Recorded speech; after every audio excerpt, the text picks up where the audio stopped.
Question number 16. Wave optics and electromagnetic waves ആ ലെസണിൽ intensity എന്ന് പറയുന്ന ഒരു കോൺസെപ്റ്റ്, സോഴ്സ് ഇൻറ്റൻസിറ്റി ഒക്കെ നമ്മൾ പഠിച്ചിട്ടുണ്ട്. ആ ഒരു കോൺസെപ്റ്റ് യൂസ് ചെയ്യുന്ന പ്രോബ്ലമാണ് നെക്സ്റ്റ് നോക്കാം. A point source is kept at the centre of A spherically enclosed detector. If the volume of detector is increased by 8 times, the intensity will.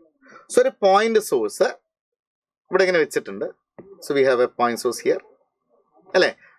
ഇത് നിൽക്കുന്നത് ഒരു സ്ഫെറിക്കൽ ഡിറ്റക്ടറിന്റെ ഉള്ളിലാണ്, ഒരു സ്ഫിയറിന്റെ ഉള്ളിൽ. ഡിറ്റക്ടർ സ്ഫിയർ ഷേപ്പിലാണ്, ഡിറ്റക്ടറിന്റെ ഉള്ളിലാണുള്ളത്. അല്ലേ? അങ്ങനെയാണെങ്കിൽ ഇവിടെയുള്ള ഇന്റൻസിറ്റി നിങ്ങൾക്കറിയാം.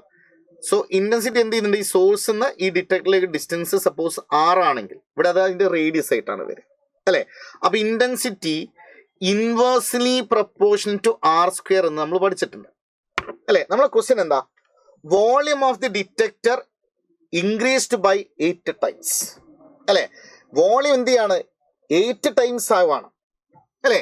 അപ്പൊ വോളിയം 8 ടൈംസ് ആവുകയാണെങ്കിൽ അവന്റെ റേഡിയസ് എത്ര ടൈംസ് ആയിട്ടുണ്ടാവണം? വോളിയം വിന്ന് 8v ആവണമെങ്കിൽ വോളിയം 4/3 πr³ അല്ലേ? അല്ലേ? അപ്പൊ നിങ്ങൾ നോക്ക്, V proportion to R cube ആണ്. അല്ലേ? അപ്പൊ വി 8 ടൈംസ് ആവണമെങ്കിൽ ആ റേഡിയസ് എത്ര ടൈംസ് ആവണം? റേഡിയസ് 2 ടൈംസ് ആയിട്ടുണ്ടാവും. 6 എന്നുള്ളത് 2r ആയിട്ടുണ്ടാവണം. ശരിയല്ലേ? അതായത് ഇനീഷ്യലി ഉള്ള റേഡിയസ് 6 ആണെങ്കിൽ R1 = 6 ആണെങ്കിൽ R2 എത്രയാണോ? 2r ആവണം.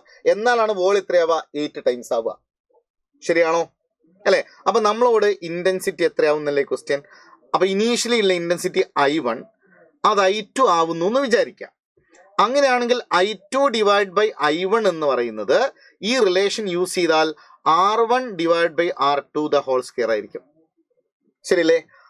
R1 R ആണെന്നും R2 എന്ന് പറയുന്നത് 2r ആണെന്നും നമ്മളോട് പറഞ്ഞിട്ടുണ്ട്. നമ്മൾ പറഞ്ഞല്ല, ഹിന്റ് ഉണ്ട്, നമ്മൾ കണ്ടുപിടിച്ചാണ്. അപ്പൊ I2 ഡിവൈഡ് ബൈ I1, ആറും കട്ട് ചെയ്ത് പോയി 1/2² 1/4 എന്ന് വന്നു. അല്ലെ? സോ I2 ഈക്വൽ എത്ര വന്നു?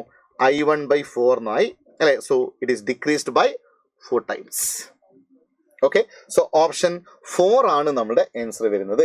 I2 = I1/4. So decreased by 4 times.